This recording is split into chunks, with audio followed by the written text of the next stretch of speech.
बिस्मिल्लाहिर्रहमानिर्रहीम। अस्सलाम वालेकुम नाज़रीन। प्रोग्राम सिटी एट 10 में मैं हूँ आपकी मेज़बान अना यूसुफ। उम्मीद है आप सब ठीक ठाक होंगे। अपना बहुत सारा ख्याल रखिए, अपने साथ दूसरों का भी ख्याल रखिए, आपकी ज़िंदगी आसान हो जाएगी। हम आज के प्रोग्राम का आगाज़ करेंगे, ख़बरें भी होंगी, हमारे मेहमान हमें 11 बजे ज्वाइन करेंगे और इसके साथ साथ आपकी बर्थडे भी विश करनी है, थोड़ा सा वेट करना होगा आपको। बाकायदा आगाज़ करेंगे ख़बरों से। जी, हमारे पास टॉप स्टोरीज़ क्या हैं। दिल के मरीजों के लिए अच्छी खबर है, जिन्ना अस्पताल में इंस्टीट्यूट ऑफ कार्डियोलॉजी बनेगा।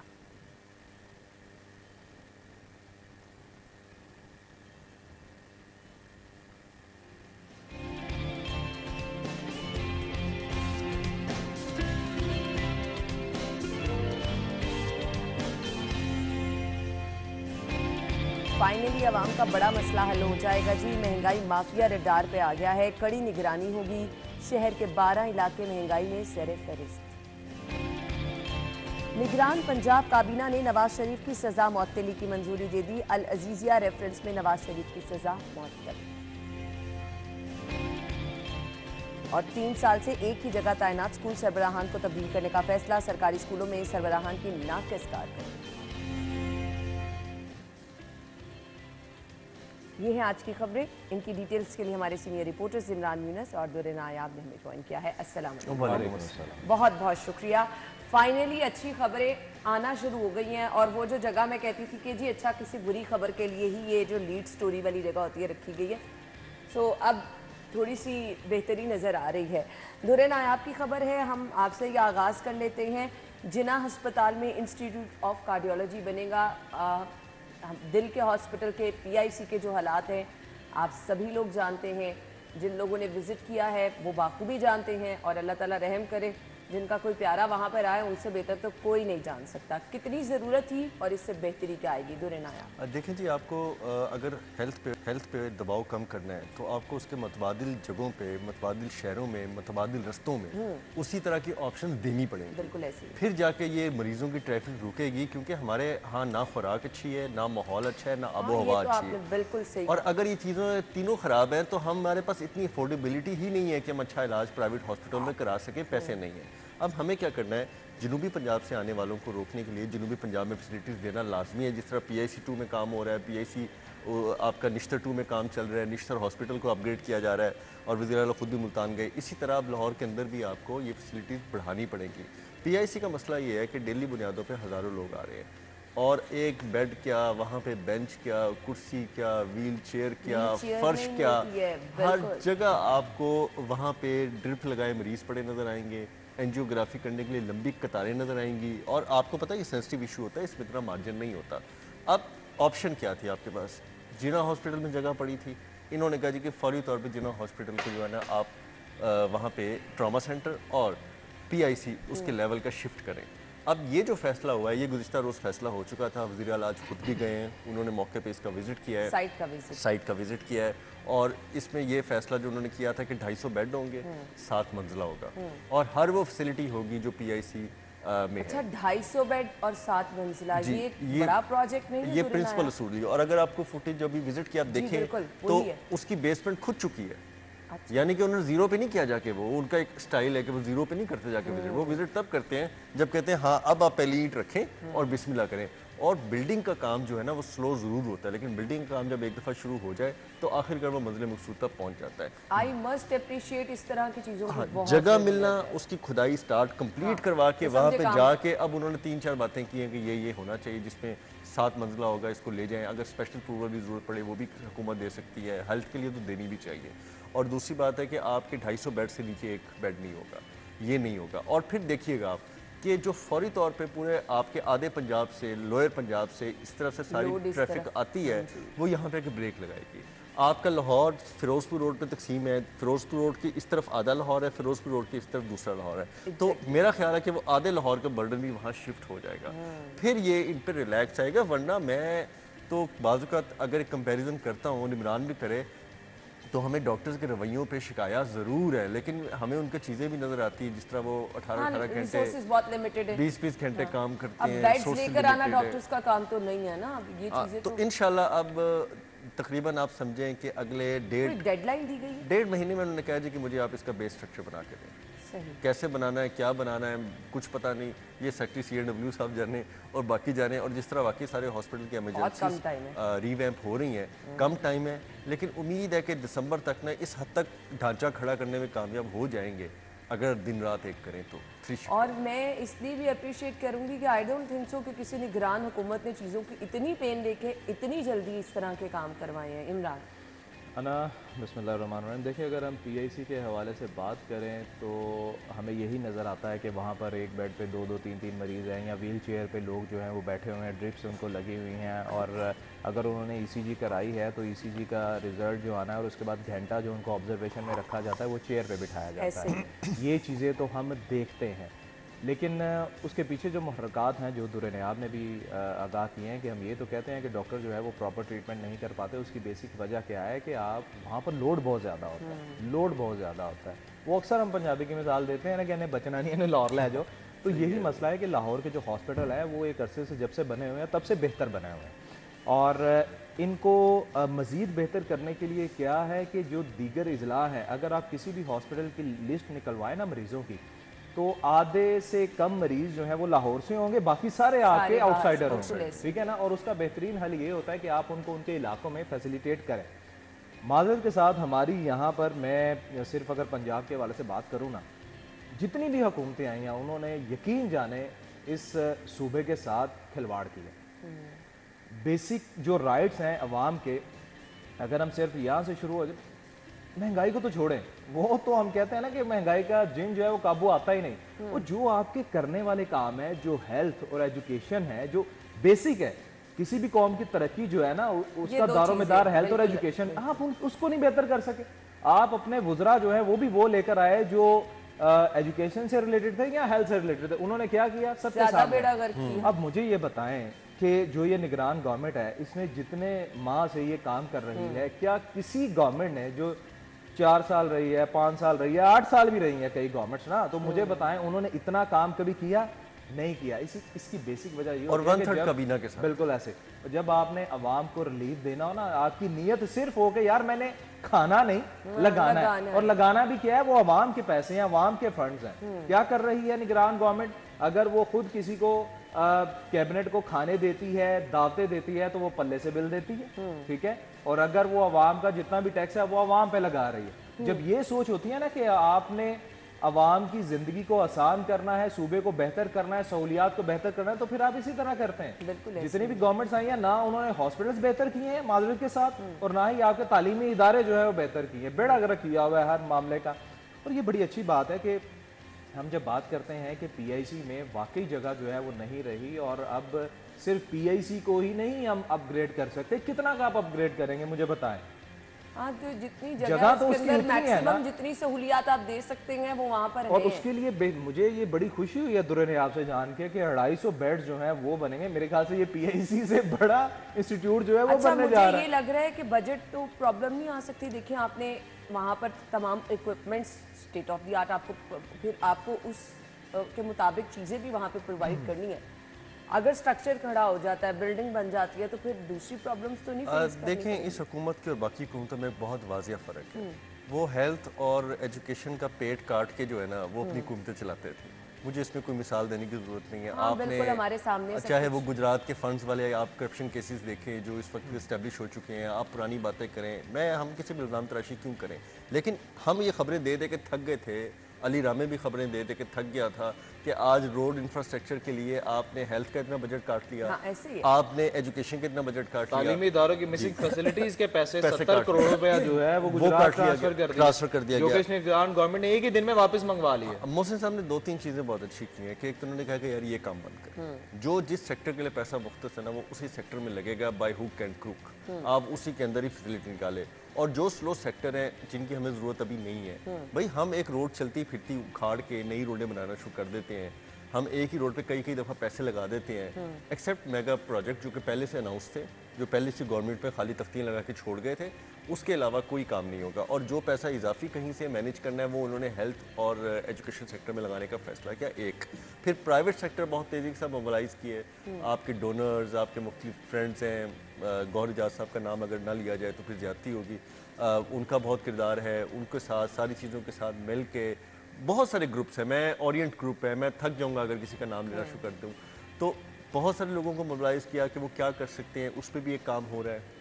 आपका प्राइवेट सेक्टर, आपका डोनर सेक्टर, आपका हुकूमती सेक्टर, माजरे के साथ हो रहे हैं। प्राइवेट सेक्टर को भी जब यकीन होगा ना कि वो जो फंडिंग कर रहे हैं वो वहाँ उसी लग रहा पर्पस पे लगेगी, तो लोग आगे आगे आएंगे। आते आएंगे, हैं। क्यों नहीं, कोई लेकिन अच्छे प्राइवेट काम। सेक्टर का इकदाम जो है वो खत्म हो चुका है। बिल्कुल बिल्कुल आपने अब वो आगे आ रहे हैं इंशाल्लाह। और मैं तो CNW को जो टास्क दिया है, जाहिर बात है ना, आपने कभी CNW को इतना काम करते देखा था माजी में? आपने भी इतनी उम्र में खबरें पढ़ी हैं, इतना अरसा हो गया है। CNW अगर अब काम कर रहा है तो इसका मतलब मशीनरी फंड्स है ना उनके पास, सब कुछ है। अब वो एक साबिक वज़ीर-ए-आज़म के एक रिश्तेदार थे CNW में, फिर वो पुरानी बातें मैं छेड़ूंगा तो 2 घंटे निकल जाएंगे, दफ़ा करें उसको। वो सारा एक माफिया था, एक कल्ट था जो पूरा आपका कम्युनिकेशन वर्क्स का पैसा जो लेके जो आप हेल्थ, रोड, इंफ्रास्ट्रक्चर, बिल्डिंग्स पे लगाते थे, उस पर एक गिद्धों की तरह बैठा हुआ था। अब वो जब सारी चीज़ें हटी हैं, धुंध छुटलाई है, तो फिर आपके आगे चीज़ें क्लियर है।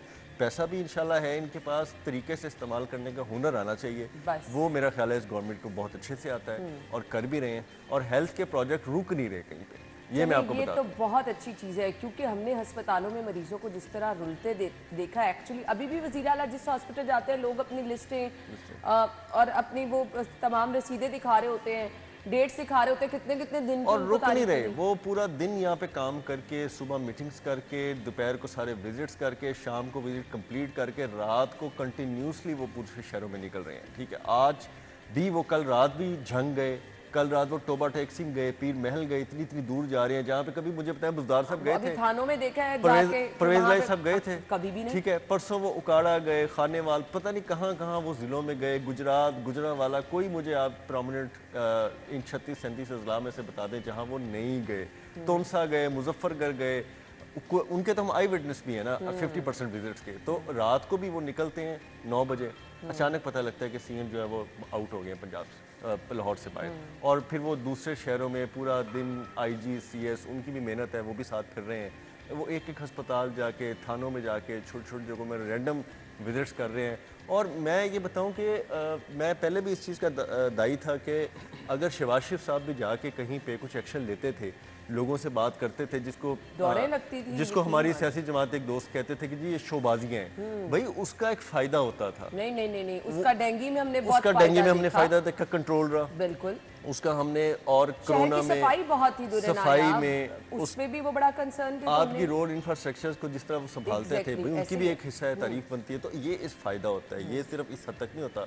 और मोहसिन साहब तो प्रैक्टिकल फैसला करके आते हैं, वो तो इस काम में देरी नहीं करते। मुझे याद है कोई गुजरात हॉस्पिटल में गए, वहाँ पे बच्चों के बेडों पे पिस्सू पड़े हुए थे, आगे पता नहीं क्या था, उन्होंने निकलते ही वहाँ पे सेक्रेटरी साहब से फिर एक ही रिक्वेस्ट की कि मेरे लाहौर पहुँचने से पहले ये फैसला हो जाना चाहिए।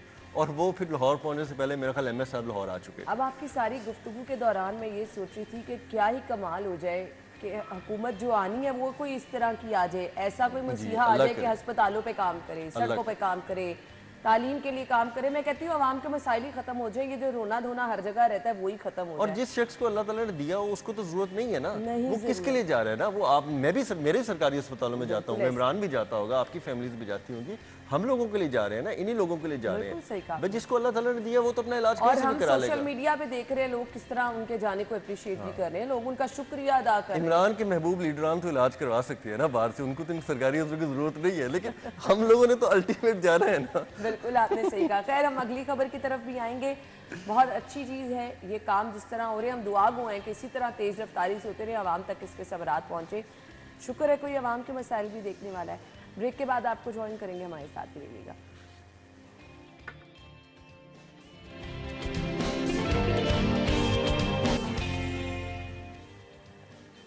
Welcome back once again. और मेरे ख्याल से मैंने कहा था आवाम का बहुत बड़ा मसला हल होने जा रहा है। अगर इस पर भी निगरान गवर्नमेंट इतना एक्टिव नज़र आ रही है तो आई मस्ट से कि ये भी काम हो जाएगा। अच्छा जी, 12 इलाके महंगाई में सर फहरिस्त है। इन 12 इलाकों में ऐसा क्या है वो भी देखेंगे, कौन कौन से इलाके। अब फैसला ये किया गया है कि महंगाई को कंट्रोल करके ही रहना है। इमरान क्या कहेंगे आप? अच्छा देखें, थोड़ा इलाके भी वैसे मैंने बताए। ये जो बसाम ने न्यूज़ बनाई है, बसाम हमारा छोटा भाई है, और अगर हम न्यूज़ पढ़ें, थोड़ी सी आप इजाज़त दें, हाँ तो जी, इसमें ज़रूर, ये है कि ज़रूर। गुलशन रावी टाउनशिप समेत 12 इलाके महंगाई में सरे फहरिस्त, और ये 12 इलाके जो है ना, अगर उनके नाम ले तो ये शहर के अहम इलाके हैं, जिसमें गुलबर्ग है, धर्मपुरा है, और ये तमाम मक्का कॉलोनी और ये सारे शादरा, एरिया। सदर बाजार, अच्छा, कैंट। उसके बाद आ जाए मजिस्ट्रेट्स को कंट्रोल करने का टास्क मिल गया। अब ये भी याद रखिएगा, फिर उन्होंने लिखा है कि 24 घंटे में 5 अफसरान की कारकर्दगी सिफर रही है। ठीक है, इस सारी खबर को अगर हम इस तरह ले ना, तो इसकी हेडलाइन ये बनती थी कि ज़िले इंतजामिया और प्राइस कंट्रोल मजिस्ट्रेट जो हैं वो शहर में महंगाई करने में नाकाम है और उनकी कारकर्दगी सिफर है। आप ये देखें कि वो खुद मान रहे हैं, अभी तो 12 इलाकों की बात कर रहे हैं ना, 12 इलाके ये तो डेली निकलते हैं ना, ये तो डेली निकलते हैं। दुर्रे नियाब ने सिटी डिस्ट्रिक्ट गवर्नमेंट एक अरसा की है, मैंने इतना 8-8 साल हम दोनों ने सिटी डिस्ट्रिक्ट गवर्नमेंट की है, हमें पता है। एक वक्त था, अब मैं नाम नहीं लेता किसी अफसर का, कि जब वो डीसी थे तो डेली जीओआर में इजलास होता था प्राइस कंट्रोल मजिस्ट्रेट का, और हमें बुलाया जाता था रात को 8 बजे कि आप लोग चाहे कवरेज नहीं करनी, लेकिन आप विटनेस के तौर पे आप बैठें और अपना फीडबैक दें और देखें कि हम इनके साथ क्या करते हैं। और वाकई वहां पर सजा और जजा मिलती थी मजिस्ट्रेट को। अब मुझे नहीं पता कि प्राइस कंट्रोल मजिस्ट्रेट के इजलास जो है वो पता नहीं कितने हफ्तों बाद जो है वो होते हैं। ये टास्क वाली बात तो है नहीं, ये तो आपको उल्टा लटकाना चाहिए। प्राइस कंट्रोल उनका काम है भाई, डेली का काम है, आप उनको टास्क दे रहे हैं। मजिस्ट्रेट का मकसद क्या है कि उन्होंने बाजार में जाके कीमतें जो है उन पर इम्प्लीमेंटेशन करवानी है। अच्छा, ये देखें, जुर्माने वसूल करना नहीं है। शहर भर में सरकारी नेकनामों पर अमल दरामद यकीनी बनाने के लिए फील्ड ऑपरेशन किया। अगर 46 अफसरान वाकई कर लें तो मैं कहती हूँ यहाँ पे सुकून ना आ जाए। देखिए, एक इलाके में जब ऑपरेशन होता है ना, तो उससे मुल्हिका जितने भी 3, 4 या 5 या 10 इलाके होते हैं ना, उन्हें पता होता है कि भाई हमारी बारी आ जाए। सबके कान खड़े हो लेकिन जाते यहाँ हैं पर दुकानदार करते पता है क्या, स्टोर वाले, शहर के जो बड़े बड़े स्टोर हैं, हमारे भी जानने वाले हैं, वो क्या करते हैं, वो कहते हैं यार 50,000 रुपये जुर्माना हुआ है, अब तकरीबन हमें ना 1 महीने के लिए अब छूट मिल गई, हम जो मर्जी करें। वो करते हैं, ये तो बड़े स्टोर वालों का मैं आपको कई 50,000 पूरे कर ले। हाँ, तो छोटे वाला क्या कर रहा होगा, वो आपके सामने है। वो अगर 1,000, 2,000, 3,000, 5,000 दे भी रहा है तो वो उतने ही अवाम के जेब से निकाल लेगा। ये तो एक मुसलसल प्रोसेस है जिस पर आपने अमल दरामद करना है। आप एक बार जाएं, जब आपको पता चल गया कि इस इलाके में महंगाई जो है वो कंट्रोल नहीं हो रही, कि यहाँ पर मसनूई कीमतें जो है बढ़ाई जा रही हैं, आप उसको टारगेट कर लें, कोई भी दुकान ना आती है। मैं तो जब से सहाफत में कदम रखा है, मैं ये मसाइल सुन रही हूँ, उनमें से एक मसला है दुर्रे नायाब, क्या कोई पायलट प्रोजेक्ट, क्या हम मिसाल के तौर पे या किसी एग्जाम्पल के तौर पे किसी एक इलाके में इस चीज़ को इम्प्लीमेंट नहीं कर सकते, जिसको हम मिसाल बनाएं और किसी को दिखाएं कि ये ले जी हमने ये करके दिखा दिया है। कौन सा इतना मुश्किल काम है, ये मुझे बता दें। आप मुझे अगर 2.25 करोड़ की गाड़ी दे दें, ठीक है, और मेरे दफ्तर में 3 AC चल रहे हो, मेरे साथ एक पुलिस वाला पीछे खड़ा हो छतरी लेके, तो बस आपका शशका बनेगा, तो मेरा दिमाग खराब हो जाएगा।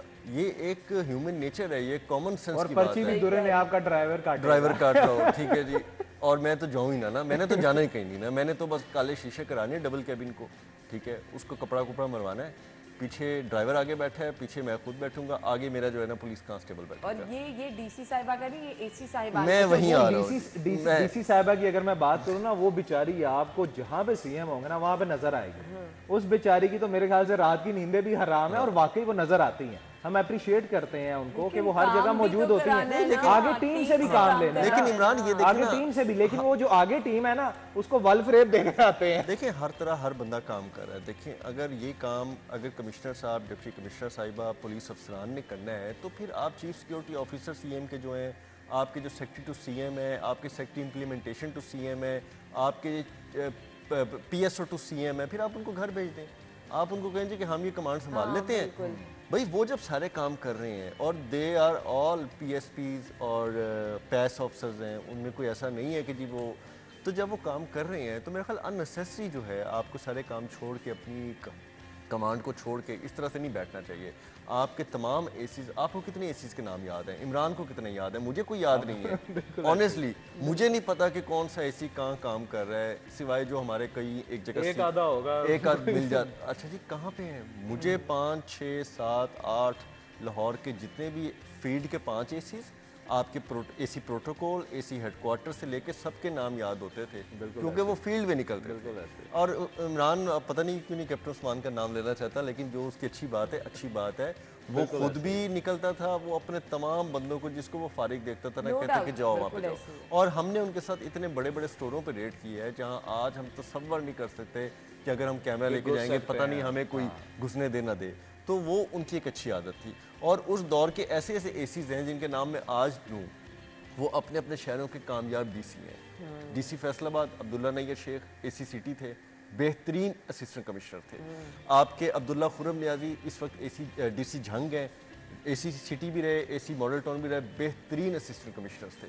मतलब कि मैं आपको टिप्स पे नाम लेके दे सकता हूँ, बहुत मैटर करती है जिनको यूटिलाइज किया। आज वो एक अफसर हैं और आज वो फील्ड अफसरों के तौर पे, डिप्टी कमिश्नर के तौर पे पूरे पूरे ज़िले संभाल के बैठे हैं। मुझे समझ नहीं आता कि ये जो लोग आज प्रोटोकॉल इंजॉय कर रहे हैं, जितने भी हमारे एसी साहिबान हैं, एडीसीज हैं, जितने भी, ये इनको कल कौन पोस्टिंग्स देगा, इनको कौन कौन इनके ज़िले इनके हैंड ओवर करेगा।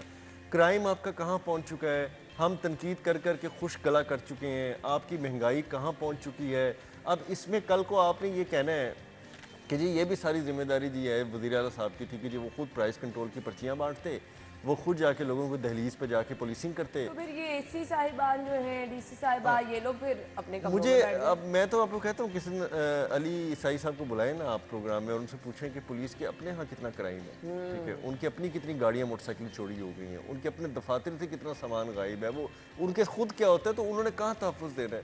हमें तो सारा दिन लोग ये कहते हैं। और इमरान की बात ठीक है कि सारे दिन सारा ये पुलिस ऑफिसर्स जो है वो बस एक ही जगह पे नजर आते हैं और शायद वो समझते हैं कि इस तरह नौकरी होती है। मैडम इस तरह नौकरी नहीं होती, नहीं हो, बिल्कुल ठीक सही है। कहा। हम भी तनकीद कर रहे हैं ना बैठ के, आज हम ये कह रहे हैं ना कि प्राइस कंट्रोल नहीं हो रहा, हमारी खबरें में हमारे रिपोर्टर भी मान हम रहे हैं। इसलिए कह रहे हैं क्योंकि हमने फील्ड में काम किया हुआ है और उनके साथ काम किया हुआ है जो फील्ड में काम करते थे। बिल्कुल ऐसे ही है। उस चीज का मुवाजना जो है वो और आज हम कर रहे हैं। मुतासिरीन भी हैं जो महंगाई से निपट अच्छा, रहे हमें हैं। भी अच्छा लगता है ना कि हम अच्छी तारीफ करें, अननेसेसरी तारीफ करें, हमें नहीं भी जी, जो अच्छी चीज है उसको दिखाएं वो है। लेकिन जो हमारा प्रोफेशनली काम है वो भी कर रहे हैं। आपका मेरा ख्याल है कि शायद प्राइस कंट्रोल फिर काम कर जाए कुछ ना कुछ, जिस पे आजकल मेहनत हो रही है। निगरान हुकूमत भी थोड़ा एक्टिव हुई है, निगरानी का स्टेप टेक किया है, इसके शायद रिजल्ट मिल जाए। लेकिन जो लॉ एंड ऑर्डर की सूरत हाल बुरी हो रही है ना, वो कंट्रोल नहीं कंट्रोल हो रही है और बाकी लोग उससे बहुत परेशान भी हैं।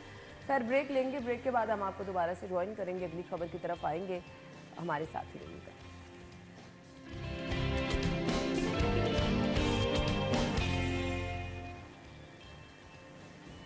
Welcome back. खबर क्या है जी, पंजाब हुकूमत ने अल अजीजिया रेफरेंस में नवाज शरीफ की सज़ा मुअत्तल कर दी। निगरान हुकूमत के पास ये इख्तियार है कि पैनल कोड की सेक्शन 401 के तहत सज़ा मुअत्तल कर सकती है। मामला अदालत को भिजवा दिया, मोहसिन नकवी का ये कहना है। दुरे नायाब से खबर की डिटेल जानेंगे। जी दुरे नायाब।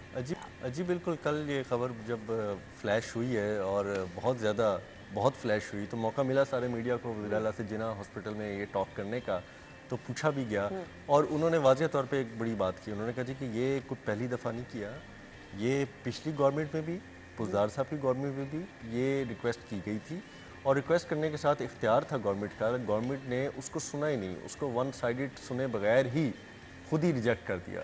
आप किसी का मौक़िफ़ सुनना तो ज़रूरी होता है ना, उसके बाद भी 100% तो आपने ये फैसला नहीं करना। आपने अपना काम किया है और अब आपने कोर्ट को भिजवा दिया। अब कोर्ट उसमें डिसाइड करेगी सज़ा माफ़ी होनी है या नहीं होनी। कोर्ट चाहे तो गवर्नमेंट की भी ये जो निगरान सेटअप की जो रिक्वेस्ट है, उसकी जो आपका पीनल कोड 402 है, उसके तहत अगर कोई डिसीजन है उसको नलरवाइंड कर सकती है। तो इस पर खुले अकल इख्तियार किसी को कह देना, और मैं तो हैरान हूँ कि बहुत कुछ सियासी नाबालगान भी बहुत तनकीद कर रहे हैं जिनको भी कुछ पता ही नहीं है कि इख्तियार किसका है किसका नहीं है। बहरहाल उन्होंने बड़ी अच्छी टॉक की, तो मैं तो आपसे रिक्वेस्ट करूँगा वो टॉक सुना। मैं आयशा को कहूँगी कि क्या कहना था, जो सवालात सहाफ़ियों के जानिब से किए गए निगरान वज़ीर आला का, वो हम दिखा भी देते हैं। थोड़ा सिंपल है, दो लफ्ज़ों में मैं आपको इसका ब्रीफ कर दूँ। पहली बात ये कि एक एप्लीकेशन आई और उस एप्लीकेशन में उन्होंने सज़ा का कहा। ये बुज़दार साहब की हुकूमत में उन्होंने उनकी बगैर सुने रिजेक्ट कर दी। हम लोगों ने सिर्फ ये किया है कि उनको रेफ़र कर दिया है कोर्ट पे, और अब कोर्ट ने डिसाइड करना है कि उनकी वो ज़मानत एक्चुअल में रहेगी कि नहीं रहेगी। लास्ट टाइम उन्होंने जब हेयरिंग की तो उन्होंने अपनी जो भी पॉइंट ऑफ व्यू देने की कोशिश की, उन्होंने उनका कि हम आपका पॉइंट ऑफ व्यू नहीं सुन रहे और रिजेक्टेड। तो हमने ये रेफ़र करके कोर्ट पे भेज दिया। तो ये एक बेसिक चीज़ है। 401 राय नहीं है कि निगरान गवर्नमेंट का ये इख्तियार नहीं है, क्योंकि वाज़ेह तौर पर निगरान वज़ीर आला ने कहा है कि हमने सिर्फ रेफर किया। देखिए उन्होंने तो सारे बड़े कल सवालों को निस्तर चले, लेकिन उन्होंने बड़े तहम्मुल के साथ सारी बात की है कि जी हमने तो एक रेफर करना था ना, करना था या करना था या नहीं करना था। फिर कानून तो ये नहीं कहता कि आप किसी को सुने भी ना, हमने सुन भी लिया, उनका मामला सुन के आगे कोर्ट को भेज दिया कि जी आप इसको देख लें, और फाइनल अथॉरिटी कोर्ट है। कोर्ट हमारी इस बात को, जो हमने एक बेसिक रिक्वायरमेंट पूरी की है जिसे डेलिबरेटली पूरा नहीं किया जाता रहा, ठीक है। अगर तो आप इतनी इखलाकी जरूरत रखते थे माजी की हुकूमत में, जिस तरह वज़ीर आला ने खुद कहा, तो आप बगैर सुने ये फैसला ना करते, आप सुन के फैसला करते। आप कहते जी आए इमरान साहब आपकी क्या रिक्वेस्ट है, आप कहें जी कि मैं ये माफ़ी का तलबदार हूँ, मेरे पे ये सज़ा लागू नहीं होती। आप कहते नहीं जी हम आपकी माफ़ी की दरख्वास्त जो है रिजेक्ट करके आपने सुना ही नहीं। आपको पता नहीं कहाँ से कौन सा क्या मामला थे, आप किस रूम में थे, किस दबाव और किस प्रेशर में अपने आप को समझते थे और सारी चीज़ें होती थी। आपको सुनना तो चाहिए था ना। अगर सुन के एक बात, एक फॉर्मेलिटी पूरी की गई है, रिक्वेस्ट की गई, दरख्वास्त की गई, और उस ये माजी में भी की जाती रही, जिसको सुना नहीं जाता। अगर आपने सुन के कोर्ट में भेज दिया है तो मेरा ख्याल है कि इसमें कोई ऐसी बात नहीं है कि जिसको आप कहें जी कि बहुत अननेसेसरी फेवर की है। और ये पहले की रिक्वेस्ट की हुई है, जब से वो अल-अज़ीज़िया वाला फैसला आया और उसके साथ प्रोसीडिंग सारी हुई हैं, उस वक्त का ये रिक्वेस्ट जो है वो पंजाब हुकूमत के पास पड़ी थी और उसको प्रोसीड नहीं किया जा रहा था। बुज़दार साहब में रिजेक्ट हुआ, उसके बाद दोबारा आया और फिर अब इस गवर्नमेंट ने उसको एक फॉर्मेलिटी के तौर पर पूरा करके उसको डिस्पोज ऑफ किया है कि जी आप कोर्ट जाने और ये जाने, सारी बात इख्तियार रखते हैं। क्योंकि बुज़दार दौर में भी हुई ये बात और उसको मुस्तरद कर दिया। देखिए इसमें ना जो लोग ये समझते हैं ना कि जी पंजाब गवर्नमेंट ने सज़ा मुअत्तल कर दी है, वो थोड़ा इस चीज़ को सोचें कि इस्लामाबाद कोर्ट का जो डिसीजन था उस पर एक शख्स ने दरख्वास्त दी गवर्नमेंट को कि जी ये अदालत का एक डिसीजन है, इसके तहत जो है मेरा केस सुना जाए, देखा जाए, ये मेरी गुजारिशात हैं, कोर्ट ने मुझे रिलीफ दे दिया है, तो भाई आप भी इस पर कोई फैसला लें, ठीक है। वो चाहते तो वो कहते जी ठीक है चलें जी आप, उन्होंने क्या किया, उन्होंने रेफर कर दिया आगे कि भाई ठीक है आपने इस्लामाबाद कोर्ट से रिलीफ ले लिया, अब आप जो है वो पंजाब की जो हमारी सूबे की जो कोर्ट है उससे उसके पास जाएं, वो अगर आपको रिलीफ दे देती है तो ठीक है, और अगर वो मुअत्तल कर देती है तो फिर आपको और हमारी तरफ से इंसाफ में कोई रुकावट नहीं। हाँ, और बात ये है कि ये किसके तहत किया जा रहा है, एक पीनल कोड बना हुआ है, गवर्नमेंट के पास इख्तियार है जिसका सेक्शन 401 है, उसके तहत जो है ये डिसीजन लिया गया है। मीन जब ये पीनल कोड बना, ये सेक्शन बना, तो ये पावर्स जो है ये गवर्नमेंट को दी गई कि भाई ये आपके पास हैं। और दुर्र ने आपने बिल्कुल ठीक कहा कि हुकूमतें जो हैं, हम ये बात नहीं करते कि बुज़दार साहब थे, परवेज़ इलाही थे या कोई भी थे, बात ये है कि वज़ीर आला का ये काम होता है कि जब उसके पास कोई दरख्वास्त आती है ना, तो वो अपनी ज़ाती खलिश को दूर रख के उसको गौर से देखे, आया कि यहाँ जैसे अदालत करती है, अदालत हम जजेस जो हैं वो हमेशा ये कहते हैं कि हमें पहली पेशी में पता चल जाता है कि सच्चा कौन है झूठा कौन है, लेकिन हमने डिसीजन जो है वो सबूतों पे देना होता है। अच्छा, इसका कंपैरिजन इस तरह भी है कि जब इमरान खान साहब जो कि साबिक वज़ीर आज़म थे, उन्होंने सिक्योरिटी मांगी इसी निगरान हुकूमत से, क्या वो सारी सिक्योरिटी वापस नहीं की गई? बिल्कुल। क्या ज़मान पार्क में इससे जो इस वक्त नवाज शरीफ साहब को सिक्योरिटी दी गई है उससे 3-4 गुना ज्यादा सिक्योरिटी नहीं दी गई थी? बिल्कुल, हम तो दिखाते रहे ना। अब वही वो दरखास्त भी तो की थी, अब उसको फैसला किए बगैर, सुने बगैर आप रिजेक्ट करके सिक्योरिटी को मुस्तरद करके भेज देते, आपको तब तो निगरान हुकूमत याद ना आई कि जी निगरान हुकूमत ने ये बड़ा बाइस फैसला कर दिया। आपको कहना चाहिए था कि जी आपने एक बंदे को उसने ये किया, मुल्क के साथ ऐसा किया, इख्तियार से हट गया फलाना, आप क्यों दे रहे हैं आप उसको प्रॉपर सिक्योरिटी? अब जब नवाज शरीफ साहब को उसकी कम स्ट्रेंथ की, यानी कि बहुत ही कम लाइटर सिक्योरिटी दी है, 3 वक्त का वो वज़ीर आज़म है, आप उसको एक ड्यू प्रोटोकॉल नहीं रोक सकते। ज़ात को छोड़ें, आप एक प्रोटोकॉल उसका जो बनता है, चाहे कोई भी है, चाहे आप परवेज़ इलाही साहब भी बाहर आ जाएंगे अपने अदालत से मुकदमे भुगत के, सिक्योरिटी तो उनको भी देनी पड़ेगी ना। तो आप कैसे कर सकते हैं? मुझे पता है निगरान हुकूमत अपने आईनी काम से किस तरह पीछे हट सकती है। इनका ये ख्याल है, हमारे कुछ जो नाबालिग लोग हैं जर्नलिज्म में भी आ जाते हैं, यूट्यूबर आजकल बहुत आए हुए हैं, आपके सोशल मीडिया पे बहुत तनकीद करते हैं, उनका ये ख्याल है कि जो हम सोच रहे हैं ना, जो हमारे जहन और दिल में है, वो होना चाहिए और कानून को ना बलाए तैयार रखना चाहिए। हम उसके बतौर एक सहाफ़ी माजी से कोई भी तलावे नहीं मिलाते कि यार पीछे भी ये हुआ, उसके साथ भी ऐसा हुआ, क्या कोई अनोखी चीज़ तो नहीं हो गई? अगर कोई अनोखी चीज़ हुई है तो आपको उसको हाईलाइट भी करना चाहिए। आपको उसके साथ तासर ये दिया जा रहा है कि शायद इन्होंने खुद ही जो है ना अपनी तरफ से रात को सोए, सुबह उठ के कहा कि नहीं ये तो माफ़ी होनी चाहिए जनाब, ये तो दे दें। भाई ऐसे कैसे होता है? बिल्कुल एक सेट पैटर्न के अकॉर्डिंग किया गया है, मामला अदालत में चला गया है, जो दरख्वास्त की गई थी उसकी रोशनी में सारी बात हुई, माजी में भी हुआ, अब कुछ नया नहीं हुआ।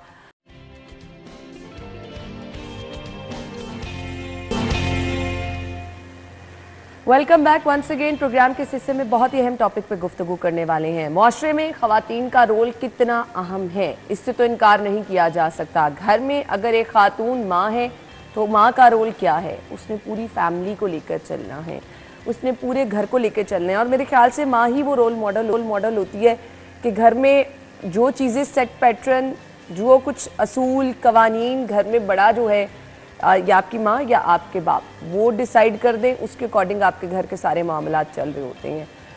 हर सूरत में आपके घर का तमाम मामला जो है वो एक माँ के ऊपर हैंडल कर रहा होता है। अब डिपेंड ये करता है कि अगर घर में आपका सरबराह ही मसाइल का शिकार है और मसाइल भी यहाँ से शुरू हो रहे हैं, वो कंफर्टेबल ही नहीं है, रिलैक्स ही नहीं है, बीमार हैं, परेशान हैं, तो किस तरह से मामलात जो है वो अच्छे तरीके से खुश उसलूबी से अंजाम को पहुँचेंगे। ख़वातीन के ज़हनी मसाइल आज के प्रोग्राम में हम डिस्कस करने वाले हैं। छोटी छोटी चीज़ें जो कि हम अक्सर इग्नोर कर देते हैं वो आगे चल के बड़े मसाइल बन जाते हैं। घर में वैसे कहा जाता है ख़वातीन ज़्यादा जल्दी बातों को महसूस कर लेती हैं। छोटी छोटी बातें होना, लड़ाई झगड़े होना, ये किस तरह से ख़वातीन की ज़हनी सेहत पर असरअंदाज होते हैं और वो किस तरह मुतासिर होकर आपकी डेली लाइफ जो है वो डिस्टर्ब कर सकती है, वो भी डिस्कस करेंगे। ये मसाइल किस तरह से जन्म लेते हैं, इनसे छुटकारा कैसे पाया जा सकता है, आया इनका इलाज मुमकिन किस तरह से है, अद्वियात से मुमकिन है या फिर कुछ थेरेपी ऐसी आप अपनाएं या फिर आप कुछ पॉजिटिव हो जाएं, ये हमें हमारे माहिरीन बताएंगे। लेकिन घरों में ये बढ़ते हुए ख़वातीन के साथ जो मसाइल हैं वो चाहे लड़ाई झगड़ों की सूरत में है, वो चाहे चालबाजियों की सूरत में एक दूसरे से आगे निकलने की, हमें नहीं पता होता कि ये अक्सर हमारी आदतें ही इस तरह से हमारे ऊपर गालिब आ जाती हैं कि हम अपनी असल जो एबिलिटी है उसको भी खो बैठते हैं। सो इस तमाम सूरत हाल पर हम बात करेंगे। हमने एक पॉजिटिव चेंज की बात करनी है।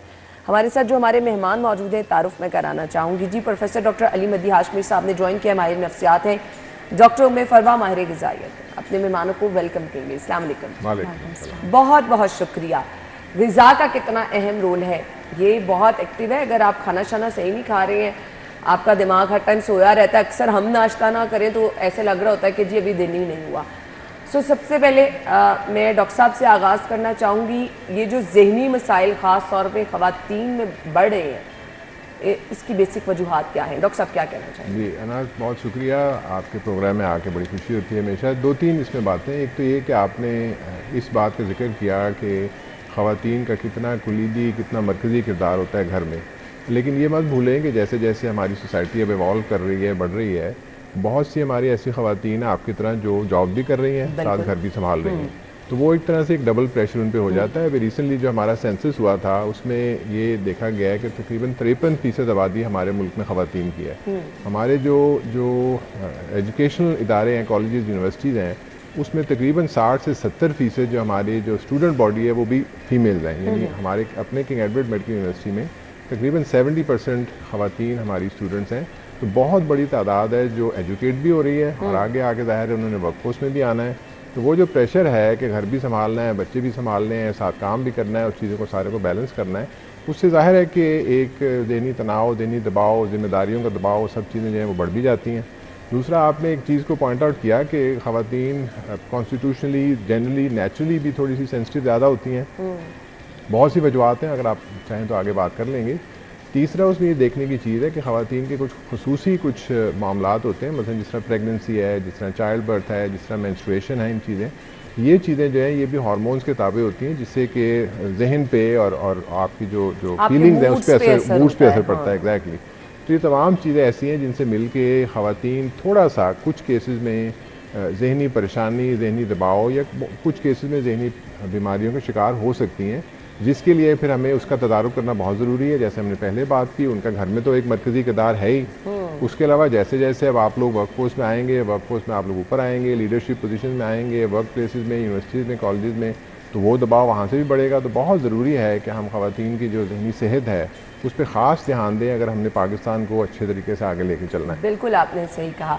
ये ज़हनी सेहत का हम ग़िज़ा के ज़रिए कैसे ख्याल रख सकते हैं? उम्मे फरवा, वो क्या क्या चीज़ें हैं जो आपको मेंटली एक्टिव रखती हैं, अगर आप अपनी रूटीन का हिस्सा बना लें? रूटीन में तो सबसे इम्पॉर्टेंट ये, जिस तरह डॉक्टर साहब ने भी शेयर किया कि जैसे ही टाइम के साथ वुमेन जो है वो प्रोफेशनली ग्रो कर रही हैं, तो अगर देखा जाए तो वो एक जो डोमेस्टिक लेवल पे जो वो रोल एंड रिस्पॉन्सिबिलिटी फुलफिल कर रही हैं, अब मुझे personally being a working women और बीइंग अ मदर ऑल्सो, मुझे खुद भी ये फील होता है कि आपका काम डबल हो जाता है, आपका बर्डन बढ़ जाता है, क्योंकि ना तो आप अपने घर को और अपने बच्चे को निगलेक्ट कर सकते हैं, एट द सेम टाइम आपके ऊपर कुछ आपकी प्रोफेशनल रिस्पॉन्सिबिलिटीज़ नहीं है, आपने दोनों को फुलफिल करना है, दोनों में एक बैलेंस मेंटेन करना है, और उसके लिए आपका मेंटली और फिजिकली साउंड होना बहुत इंपॉर्टेंट है। मेंटल फिजिकल वेलबींग दोनों के लिए बहुत ज़्यादा इंपॉर्टेंट आपकी डाइट, एक्सरसाइज। हम अक्सर डाइट पे तो बात करते हैं, लेकिन हम एक्सरसाइज एक ऐसा कंपोनेंट है जिसको हम इग्नोर कर जाते हैं। ज़्यादातर ख़वातीन में जिस तरह डॉक्टर साहब ने भी बताया कि हार्मोनल जो हमारे चेंजेस होते हैं उसकी वजह से भी हमारा मूड बहुत ज़्यादा इफेक्ट होता है। तो एक ये बड़ी कॉमन चीज़ है कि विमेन जो है ना, उनमें वो स्ट्रेस में स्ट्रेस ईटिंग करना शुरू कर देती हैं और वेट भी पुट ऑन हो जाता है, और फिर जब वेट पुट ऑन होता है तो फर्दर उससे भी हार्मोनल डिस्टर्बेंसेस आती हैं। तो बहुत ज़रूरी है कि एक तो उनकी डाइट बैलेंस्ड होनी चाहिए, अपनी डाइट में जितनी मुमकिन हो सके फाइबर वाली चीज़ों का इस्तेमाल ज़्यादा करें, जिस तरह कच्ची सब्जियाँ और फल, स्पेशली छिलके वाले जो फल हैं उसका इस्तेमाल करें। प्लस ये आपने ज़रूर कोशिश करनी है कि अपने मील्स को बैलेंस लेके चलें और टाइमली अपना जो खाना है उसको लें, स्पेशली ब्रेकफास्ट को, क्योंकि ज़्यादातर जब आप अपनी प्रोफेशनल लाइफ में या अपने घर में भी आप अपनी रिस्पॉन्सिबिलिटीज़ फुलफिल कर रहे हैं, तो फीमेल यूजुअली ये मेक श्योर करती हैं कि बाकी सब ने तो खाना खा लिया बट वो खुद नहीं खा रही होती, और फिर जब इतने लंबे गैप्स भी आते हैं तो सडनली क्या होगा, सर दर्द होगी, आप में एनर्जी नहीं होगी, और जब एनर्जी नहीं होगी तो आप अपने बहुत से काम नहीं कर सकते, बल्कि वो आपका जो फिजिकल एक्टिविटी लेवल है उसको भी इफेक्ट करती हैं। बहुत ज़्यादा खानों में लंबे गैप आपका मेटाबॉलिज्म जो है उसे भी स्लो डाउन कर देता है। तो उठने के आधे घंटे के अंदर कोशिश करनी चाहिए ब्रेकफास्ट में। फिर कुछ फूड्स ऐसी हैं, फूड कॉम्बिनेशंस जो आपकी हेल्थ को एक पॉजिटिव वे में फ़ायदा पहुंचाते हैं, जिस तरह नट्स का इस्तेमाल करें। लेकिन अभी जिस तरह सर्दी हैं, कई लोग बहुत ज़्यादा क्वांटिटी में उसे इस्तेमाल करने लग जाते हैं कि उससे आपका वज़न बढ़ जाता है। तो उसकी सिंपल टिप होती है कि एक मुट्ठी से ज़्यादा ना लें। प्लस जिस तरह ज़ीरा है वो आपके स्लीप पैटर्न को इम्प्रूव करता है, ज़ीरे का कहवा जो है वो इस्तेमाल कर सकते हैं। हमारे तो कॉमनली पाकिस्तानी खानों में तो इसका वैसे भी इस्तेमाल होता है, दार चीनी है उसका भी इस्तेमाल करें तो वो भी वेट लॉस में हेल्प करता है। प्लस जो एक्सरसाइज है, अक्सर फीमेल्स की यही शिकायत होती है कि डॉक्टर साहिबा हम जिम नहीं जा सकते। एक्सरसाइज करने के लिए आपको जिम जाना ज़रूरी नहीं है।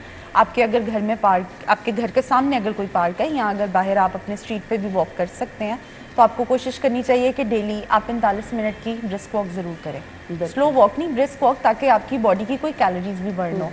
एक्सरसाइज एक ऐसी एंटी डिप्रेसेंट है जिसको हम इग्नोर कर जाते हैं, सही, जिससे आपका स्ट्रेस रिलीज होता है और आपकी बॉडी पर उसका बहुत अच्छा इफेक्ट आता है। बजाय कि अक्सर मदर जो हैं वो अपनी फिर फ्रस्ट्रेशन क्या होता है, थक चुकी होती हैं, उतनी ज़्यादा एक्टिव नहीं, वेट भी पुट ऑन हो रहा है, स्ट्रेस जो है वो बढ़ता जा रहा है, वो फ्रस्ट्रेशन आपके बच्चों पे भी निकलती है और आपके स्पाउस के साथ जो आपका रिलेशनशिप है उसको भी इफेक्ट करने लग जाता है। बिल्कुल ऐसा ही है। डॉक्टर साहब, हमने रिलैक्स रहना है, घरों में लड़ाई झगड़े भी होते हैं, फिर अगर आप जॉब कर रही हैं वो भी प्रेशर है, आपने घर में भी अपनी चीज़ें मैनेज करनी है, सो सारा दबाव आपके जहन पे रहता है और अगर आप एक दौड़ में लगे रहे, अच्छा ये करना ये करना ये करना, अपने लिए टाइम नहीं रहता, आपकी पूरी लाइफ, क्वालिटी लाइफ की डिस्टर्ब होकर रह जाती है। सो हमने अपनी जहनी सेहत को रिलैक्स किस तरह से रखना है? इसमें ना जहाँ से आपने स्टार्ट किया था ना कि अगर कोई जहनी परेशानी या जहनी बीमारी वाला मामला चल रहा है, तो मेरा ख्याल जहाँ तक डॉक्टरों को या दवाइयों को ताल्लुक है उनको तो बिल्कुल आखिर पे आना चाहिए। जैसे इन्होंने अभी बात की है, दो चीज़ें इन्होंने जिक्र किया अभी, एक ऐसा एक दवाई तो नहीं उसको कहूँगा, लेकिन ऐसी एक चीज़ है जो दिन में 3 दफ़ा आप इस्तेमाल कर सकते हैं सेहत ठीक रखने के लिए, उसमें आपका खाना शामिल है। वो बड़े सिंपल से असूल हैं कि आप फ्रेश फ्रूट, फ्रेश सब्जियां ज़्यादा लें, तली हुई चीज़ें कम लें, चीनी वाली चीज़ें कम लें, बेकरी के प्रोसेस्ड फूड, बेकरी के आइटम कम लें। उसके अलावा जहाँ तक मील्स कितने होने चाहिए उस पर कुछ मुख्तलिफ आरा पाई जाती हैं। आजकल तो इंटरमिटेंट फास्टिंग एक बड़ा इंटरनेशनल ट्रेंड चला हुआ है, हम लोग तो हम जानते हैं, हमारा तो खैर क्योंकि सैकड़ों सालों से रोज़े रखते हैं हम, वो तो बेसिकली वही बात है, वो 15-16 साल का एक फास्ट, 15-16 घंटे का फास्ट हो, उसके बाद आप खोल लें, तो वो भी एक ट्रेंड है। क्योंकि हर इंसान का अपना मेटाबॉलिज्म होता है, मतलब मुझे सुबह उठ के भूख बिल्कुल नहीं लगती है, मुझे भूख लगती है 11-12 बजे जाके उस तरह करके, सुबह आपने कॉफ़ी पी ली है, थोड़ी सी चाय पी ली। एक तो ये कि खाना अगर आप अपना प्रॉपर रखेंगे, fresh fruit, fresh vegetable, fibre, ये चीज़ें, मीठा मीठा जो है वो एहतियात रखें, तो वो आपके मूड को बहुत बेहतर तौर से बूस्ट भी कर सकता है, एक बात। दूसरी बात, आज सुबह अर्ली मॉर्निंग काम शुरू हुआ, फिर थोड़ा सा काम था, फिर छोटी सी ब्रेक थी, फिर मैंने यहाँ आना था, लेकिन आधे घंटे के लिए मैं जिम गया और मैंने वहाँ जाके वर्जिश कर ली, पूरा नहीं कर सका वर्जिश क्योंकि मैंने यहाँ पहुँचना था, लेकिन अगर आप आधा घंटा पौना घंटा भी कर लें, यहाँ पे हमारी ख़वातीन का ज़ाहिर है कि अभी भी उस तरह से सोशल मोबिलिटी मौजूद नहीं है जितनी होनी चाहिए। घर से निकलने का प्रॉब्लम है, कैसे पहुँचते हैं, क्या करना है, तो इन्होंने बात की पार्क वगैरह की। अगर वो मुमकिन नहीं है तो अब तो आपके पास ऐप्स मौजूद हैं, यूट्यूब घर में मौजूद है, अगर आपके पास 5 फुट बाय 5 फुट की जगह है। डॉक्टर साहब, कुछ आदतें ऐसी होती हैं जो अक्सर हमारी क्वालिटी ऑफ लाइफ डिस्टर्ब कर देती है। कुछ लोग बहुत सोचते हैं, कुछ लोग बहुत गुस्से में आ जाते हैं, कुछ लोग, अच्छा ये हमारी जहनी सेहत को चीज़ें ख़राब करती हैं, हमें नहीं पता होता कि थोड़ी सी किसी ने बात की हम गुस्से में आ गए। कुछ लोग तो पॉजिटिव सोचते ही नहीं हैं।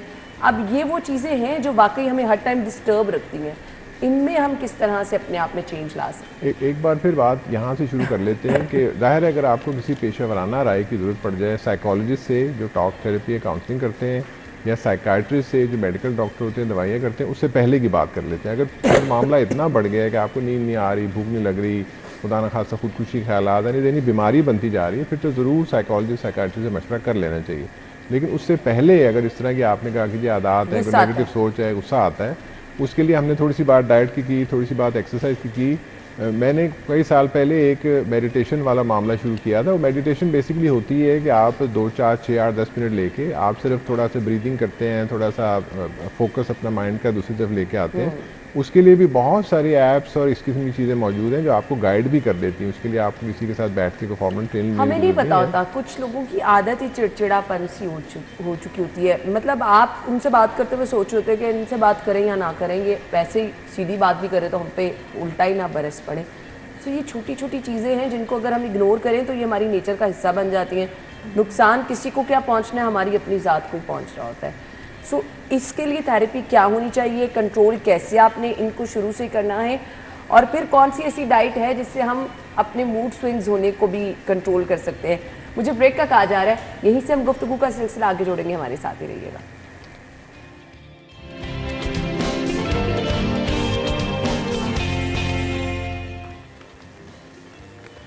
Welcome back once again. हम गुफ्तगू का सिलसिला आगे बढ़ाएंगे। उम्मे फरवा से मैंने पूछना है कि वो डाइट ऐसी कौन सी है जिसमें अगर बहुत गुस्सा है तो रिलैक्स हो सके, परेशानी है तो कुछ परेशानी को भी कंट्रोल कर सके। कुछ ऐसी क्या डाइट का रोल भी इसमें होता है? बिल्कुल होता है। एक तो चिकनाई वाली चीज़ों का इस्तेमाल कम करें, ठीक है। अगर आपने अपना गुस्सा, अपना ब्लड प्रेशर जो है इसको कंट्रोल करना है, ठीक है। अपना एक्सरसाइज जिस तरह मैंने बोला मेक श्योर करें। और फिर कुछ फूड्स ऐसी होती हैं जो कि हमारे हैप्पी हार्मोन को रिलीज़ करती हैं, डोपामिन को, जिस तरह डार्क चॉकलेट। लेकिन इसका ये मतलब बिल्कुल नहीं है कि पूरी चॉकलेट बार्स जो हैं वो खाना शुरू कर दी जाए। सिंपल उसका 1 इंच का जो क्यूब है वो दिन में एक दफ़ा लिया जा सकता है। इसके अलावा कुछ फ्रूट्स ऐसे हैं, पाइनएप्पल, कीवी, प्लम, आलू बुखारा और बनानास। अब यहाँ पर अगर देखा जाए, बनाना तो एक ऐसा फ्रूट है जो कि अफोर्डेबल है और इजीली अवेलेबल है, वो कंज्यूम किया जा सकता है। लेकिन फिर ये कि उसमें भी पोर्शन कंट्रोल करना ना भूलें ताकि आपका एक्सेसिव वेट ना पुट ऑन हो जाए। दिन में 2 केले आप खा सकते हैं, एक सुबह में ले लें, एक शाम में ले लें। वो लोग जो ओवर वेट हैं, जो लोग ओवर वेट हैं वो भी केला खा सकते हैं। इवन जो डायबिटिक हैं वो भी खा सकते हैं, लेकिन हमने पोर्शन कंट्रोल करना होता है। इसके अलावा जो स्पिनच है उसका इस्तेमाल करें, वो भी डिप्रेशन के लिए अच्छा है, आपके हैप्पी हार्मोन को रिलीज़ करता है। कुछ ऐसे इनके अंदर नेचुरल केमिकल्स मौजूद होते हैं। चाय कॉफ़ी का जो इस्तेमाल है उसको कम करें। अच्छा। और जिस तरह मैंने पहले भी बताया, नट्स इस्तेमाल करें, स्पेशली जो बादाम है वो खाने से भी आपका स्ट्रेस लेवल जो है बॉडी में कम होते हैं। अगर हम एक बैलेंस प्रोपोर्शन में इन सब चीज़ों को अपनी डाइट में इंक्लूड करें तो ऑटोमेटिकली आप ज़्यादा अच्छा फील करेंगे, आपकी बॉडी पे एक पॉजिटिव जो है चेंज आएगा। और वैसे भी बहुत ज़्यादा चाय कॉफ़ी का जो इस्तेमाल है ना, वो आपके अंदर स्लीप जो है डिस्टर्बेंसेस वो भी काफ़ी ज़्यादा उसकी वजह से देखने को मिलती हैं। सही। डॉक्टर साहब क्या कहना चाहेंगे? आजकल हम नौजवानों को देख रहे हैं, ना सिर्फ चले हमारा टॉपिक तो ख़वातीन का, लेकिन आजकल बच्चे बहुत ज़्यादा डिस्टर्ब है, एक दौड़ है, आपको रिलैक्स रहना भी एक चैलेंज नज़र आ रहा होता है, पढ़ाई का प्रेशर, आपके पास कुछ लोग मसरूफियात स्टूडेंट्स की इस तरह की हैं कि हर चीज़ को वो उस तरह से नहीं समझ पा रही हैं। क्या कहना चाहेंगे? आपकी ज़हनी सेहत कितनी मुतासर होती है इसमें? है ना, मेरे ख्याल इस पर भी हम इसकी भी निशानदेही करते चलें कि आज का प्रोग्राम इस सिलसिले में है कि 10 अक्टूबर को पूरी दुनिया में आलमी दिन बराए ज़हनी सेहत मनाया जाता है। पूरी दुनिया में मनाया जाता है, पाकिस्तान में भी उसको मार्क किया जाता है। तो उसके हवाले से हम इस पर बात कर रहे हैं। एक बार फिर क्योंकि थोड़ा सा हम डाइट का लिंक बना रहे हैं, मुझे ख्याल है आपने बात की, बच्चों की बात की, मुझे लगता है ये है कि फूड पैंडा ने एक राइडर मुस्तकिल मेरे घर पे जो है ना वो तयन किया हुआ है, क्योंकि हर वक्त जब मैं जाता हूँ कोई ना कोई फूड पैंडा से कभी कोई कॉफ़ी आ रही है, कभी KFC आ रहा है। तो आजकल ये जो मामला चला हुआ है, हालांकि घर में खाना पक भी रहा है, सारा कुछ हो रहा है, लेकिन जो प्रोसेस फूड होते हैं, जो फ्राइड फूड्स होते हैं, जो फास्ट फूड होते हैं, उनकी केमिकल इंजीनियरिंग उस तरह से की हुई होती है कि वो टेस्टी भी ज़्यादा लगते हैं, वो यानी उनसे उनकी सॉर्ट ऑफ एक तलब भी ज़्यादा होती है, लेकिन वो बैलेंस नहीं होते। इन्होंने अभी डाइट की बात की थी, एक्चुअली डाइट को आपने बैलेंस्ड रखना है, यानी इस हवाले से कि उसमें कार्बोहाइड्रेट्स भी हों, प्रोटीन भी हों, अच्छे वाले फैट्स भी हों, किसी हद तक अगर उसमें यानी मीठी चीज़ें भी हैं तो वो बैलेंस आउट हो जाती हैं, प्रोवाइडेड कि बाकी चीज़ें जो हैं वो बैलेंस्ड हों। लेकिन क्योंकि सोसाइटी की स्पीड बढ़ गई है, सब लोग काम कर रहे हैं, औरतों की हमने बात की, औरतें भी वर्कफोर्स में आ रही हैं, क्योंकि एक किचन का जो कंट्रोल था वो औरतों के हाथ में होता था, अब भी है किसी हद तक, लेकिन जैसे जैसे औरतें और मसरूफ़ होंगी तो ये जो यानी प्री मेड फूड कह लें या जिस तरह से जो बने बनाए जो खाने हैं उसका एक रिवाज बनना पड़ेगा, क्योंकि औरतों के पास उतना वक्त नहीं होगा कि वो आएँ पूरा खाना पूरा शुरू से तैयार करें, सारा कुछ करें। तो इसलिए इस चीज़ को हमने डील तो करना है, लेकिन ये एहतियात रखना है कि अगर हम प्रोसेस फूड या अगर हम रेस्टोरेंट फूड भी इस्तेमाल कर रहे हैं तो उसमें भी आप बैलेंस चॉइसेस आप कर सकते हैं। और बच्चों के हवाले से स्कूल गोइंग या कॉलेज गोइंग, यूनिवर्सिटी गोइंग जो तलबा और तलबात हैं, जो यंग लोग हैं, वो कि यंग लोगों के पास यानी कैपेसिटी ज़्यादा होती है कि वो अनहेल्दी फूड इस्तेमाल करके फिर भी हेल्दी रह सकते हैं। जैसे जैसे उम्र बढ़ती है आपको अपनी डाइट को और बेहतर करना पड़ता है, लेकिन अगर आपकी डाइट बहुत हद तक इस चीज़ पे डिपेंडेंट है कि आप फास्ट फूड खा रहे हैं, चाय कॉफ़ी पे चल रहे हैं, मैकडोनल्ड खा रहे हैं, तो फिर मामला जो है वो ख़राबी की तरफ जा रहा है। और हम ये देख रहे हैं कि हमारे जो नौजवान लोग हैं उनमें भी ओबेसिटी और मोटापे की शरह बहुत बढ़ रही है, और बल्कि शुगर तक के अमराज जो है वो यंग लोगों में भी, हार्ट के डॉक्टर साहब, अमराज एक और चीज़ जो नौजवानों में हम नौजवानों की क्या बात करें, स्टूडेंट्स की क्या बात करें, हम लोग खुद इस चीज़ से बहुत ज़्यादा भूलने की आदत बहुत ज़्यादा होती जा रही है, कुछ याद रखना मुश्किल होता जा रहा है। सो ये क्या वजूहात हो सकती हैं? क्या इसमें नींद का पूरा ना होना, आपका बहुत ज़्यादा सेंसिटिव हो, क्या क्या फैक्टर्स है इसमें? मेरा ख्याल है ना, हमने 2-3 बार बात कर ली है, दोबारा दोहरा लेते हैं कि एक बैलेंस्ड हेल्दी लाइफस्टाइल तो बहरहाल ज़रूरी है, जिसमें एक बैलेंस्ड डाइट होनी चाहिए, नींद आपकी पूरी होनी चाहिए, 7 से 8 घंटे रात को एक ही वक्त में पूरी सब चीज़ें, इन सब चीज़ों को अगर वर्जिश होनी चाहिए, किसी हद तक एक्सरसाइज होनी चाहिए, ये चीज़ें अगर आपने कर ली हैं तो फिर जहाँ तक वो चीज़ें भूलने का ताल्लुक है, उसमें एक फिनोमेना जिसको इन्फॉर्मेशन ओवरलोड कहते हैं। जो डिवाइसेस जो हमने रखी हुई हैं, जो आपने भी वहाँ पे रखी हुई है, जिसको हम हर वक्त फरोल रहे होते हैं, उसमें इतना ज़्यादा उससे इनपुट आ रहा होता है, 3-3, 4-4 विंडोज़ खुली हुई हैं, आप अखबार भी पढ़ रहे हैं, व्हाट्सएप भी देख रहे हैं, फेसबुक भी देख रहे हैं, ट्विटर भी देख रहे हैं, उससे फिर ये होता है कि उस इन्फॉर्मेशन ओवरलोड की वजह से आपका जो जहन है उसका शॉर्ट सर्किट होना शुरू हो जाता है, जिससे कि वो चीज़ें भूलना शुरू हो जाती हैं। उसका तरीका ये है कि अपना फोकस बेहतर करने के लिए अपनी जो डिवाइसेज हैं उनका इस्तेमाल किसी हद तक कम करें और फोकस अपना उस हवाले से इम्प्रूव करें। ये इस पर तो पूरा प्रोग्राम किया जा सकता है कि डिवाइसेज जो हैं और जो सोशल मीडिया है उसका जहनी जो फंक्शनिंग है, जो मेंटल फंक्शनिंग है, मेमोरीज पे क्या असर होता है, जहनी सेहत के हवाले से उसका मनफी असर क्या होता है। अभी हमने इस पे बात करनी उम्मे फरवा से भी कि कौन सी ऐसी डाइट है जो आपकी भूलने वाली आदत को कम कर सकती है। थे जो कि मनाजिर आपने देखे, उम्मे फरवा की तरफ मैं आना चाहूँगी। बच्चों में भूलने की आदत, बड़ों में भूलने की आदत, कोई डाइट ऐसी आप रिकमेंड करेंगे जिससे, जिस तरह भी डॉक्टर साहब ने भी शेयर किया कि प्रोसेस फूड का जो इस्तेमाल है बहुत ज़्यादा बढ़ गया बच्चों में भी और इनफैक्ट बड़ों में भी, और उसकी मेन रीज़न ही है कि उनके अंदर फ्लेवर इन्हांसर्स होते हैं, कुछ इस तरह के उसमें फ्लेवर्स इस्तेमाल किए जाते हैं जो कि बहुत ज़्यादा, जिसकी वजह से ना एक तो बच्चे की पैलेटेबिलिटी बढ़ जाती है, उसको वो ज़्यादा अच्छा लगता है खाने में। और यही रीज़न है कि अक्सर नोट किया होगा कि जितने भी हम ये रेडी टू ईट हमारे फूड्स हैं, जितने भी हम डब्बों में लेकर आते हैं, बच्चे वो बहुत शौक से खाते हैं। ऑन द कॉन्ट्रेरी अगर वही चीज़ माँ घर में बना के दे तो बच्चे उसको उस तरह से नहीं एक्सेप्ट करते, वो कहते हैं इसमें वो टेस्ट नहीं है, क्योंकि घर में जो मसाले, जो फ्लेवर्स हम इस्तेमाल कर रहे हैं वो लाइट होते हैं। लेकिन जितने भी बाज़ार की चीज़ें हैं उनके अंदर फ्लेवर इन्हांसर्स होते हैं, तो फिर डेफिनेटली बच्चों के अंदर भी मैल न्यूट्रिशन, ओवर न्यूट्रिशन और अंडर न्यूट्रिशन दोनों आ रही है कि बच्चे, वैसे तो आपको लगेगा कि मोटापे की तरफ जा रहे हैं, कई लोग उसको सेहत की अलामत भी समझते हैं, लेकिन उन बच्चों के अंदर भी माइक्रोन्यूट्रिएंट डेफिशिएंसी होती है, विटामिन्स और मिनरल्स की कमी होती है और उसकी वजह से उनकी ग्रोथ इफेक्ट हो जाती है। प्लस ये जितना ज़्यादा गैजेट्स का इस्तेमाल है कि बहुत आसान लगता है मदर्स को कि बच्चों को आगे वीडियोज़ लगा के दी और चलो बच्चे को फीडर पकड़ा दिया या उसके आगे उन्होंने उसकी प्लेट बना कर रख दी कि बच्चा इसको देखते हुए खाएगा। उस वजह से होता क्या है कि एक तो हम माइंडफुल ईटिंग की तरफ से बिल्कुल ही हटते चले जा रहे हैं, इनफैक्ट एडल्ट्स भी।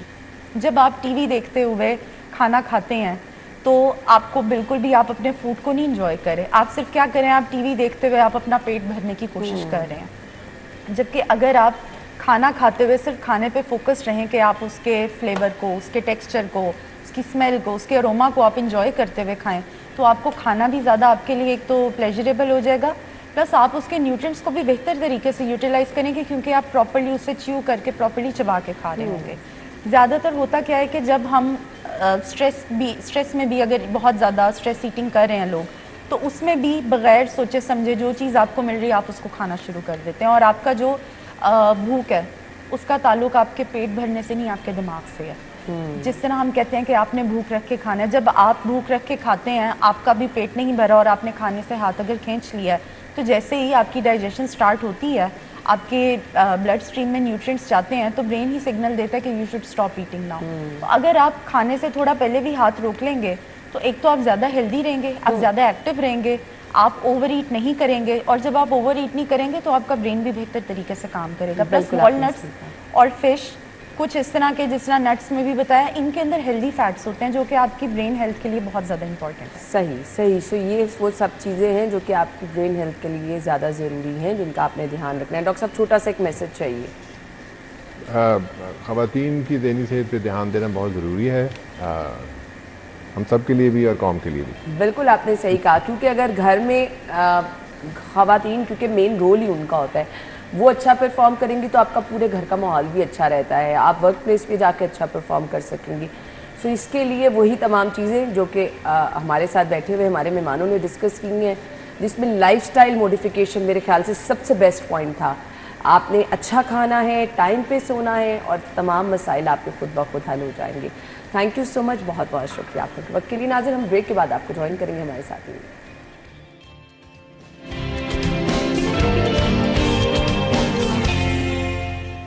Welcome back once again. और अभी कुछ बात कर लेते हैं जी मौसम की सूरत हाल की। मौसम तब्दीली की तरफ जा रहा है और खुशगवार तब्दीली की तरफ जा रहा है। अभी एहसास तो होना शुरू हुआ है कि सर्दियाँ आ रही हैं, लेकिन प्रॉपर अभी वो जो सर्दी वाली लहर है वो कब से शुरू होगी, आज का मौसम कैसा होगा, देखते हैं टुडेज वेदर।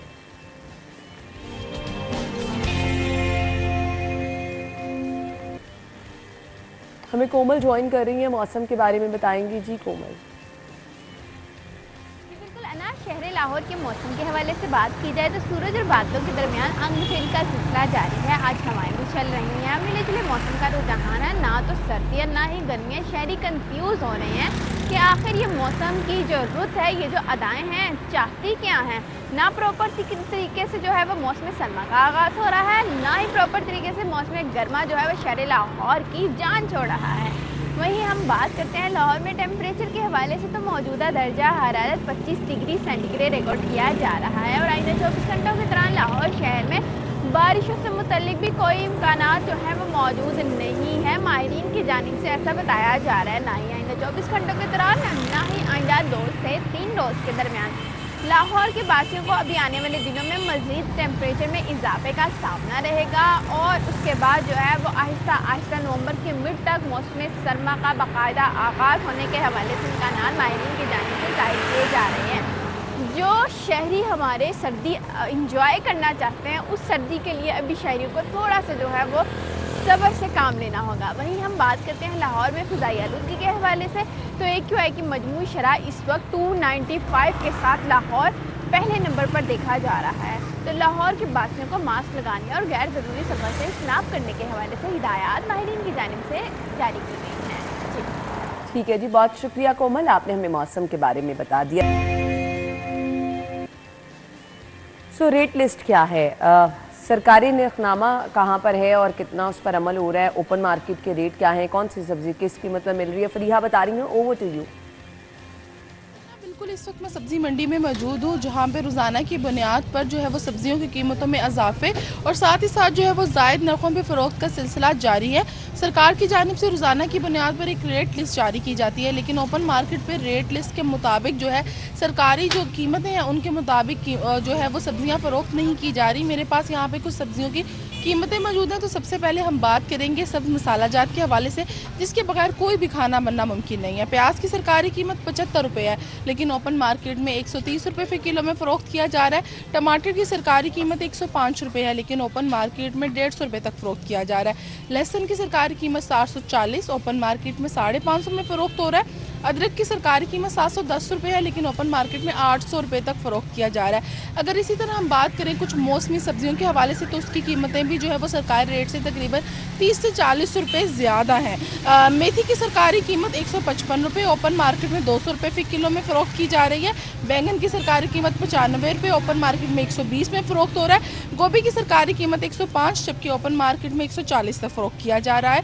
अरवी की सरकारी कीमत 140, ओपन मार्केट में 200 में। शिमला मिर्च 220, ओपन मार्केट में 270। करेला 100, ओपन मार्केट में 140, जबकि टिंडे जो है वो 130 रुपये है, लेकिन ओपन मार्केट में 150 तक फ़रोख्त किए जा रहे हैं।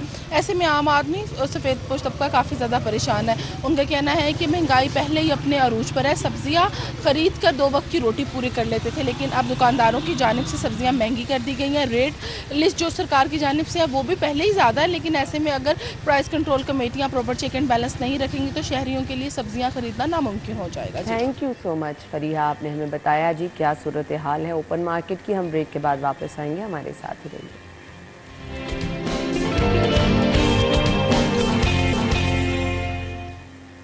एक बार फिर से खुशामदीद कहेंगे, सेगमेंट्स का सिलसिला आगे बढ़ाएंगे और अब शामिल करेंगे माल का हाल।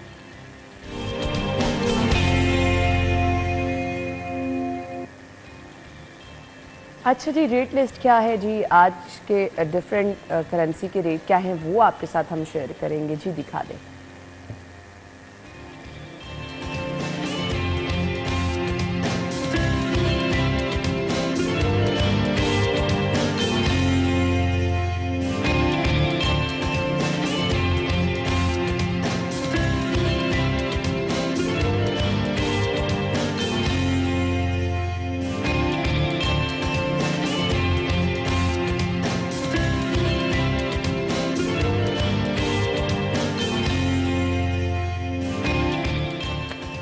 तो ये था जी माल का हाल। अगला सेगमेंट है हमारा हेल्थ टिप।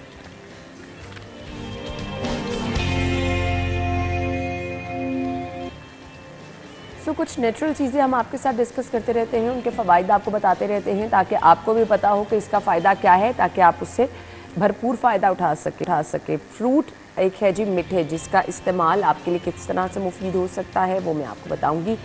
कौन कौन सी चीज़ें जिससे आपको बचा के रखता है जी। यरकान में बहुत ज़्यादा मुफीद है। तेज़ बुखार में कहा जाता है जी बहुत ज़्यादा मुफीद है।